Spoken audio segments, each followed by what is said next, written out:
mais um vídeo e eu trago pra você aqui um tutorial como deixar esse negocinho aqui, ó, daqui igual do Moto G, né? Eu não vou precisar desse aplicativo Studio, sei lá. Aí você vem aqui, ó, aqui nesse negocinho, você puxa pra cá, acessibilidade, vai pra C2, você coisa lá, meu já tá aqui, ajuste-se, aqui, ó. Você ativa. Aí.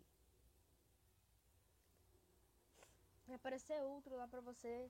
Coisa lá, fazer lá o negócio lá e pronto, tá? Aí já vai estar igual do outro jeito. Mas não isso assim. Vai ficar só aqui. Aí dá pra você ver igual o iPhone Nintendo esse daqui, esse aplicativo Nintendo. Aí. Vai ficar desse jeitinho aí, tá? Bem legal pra vocês.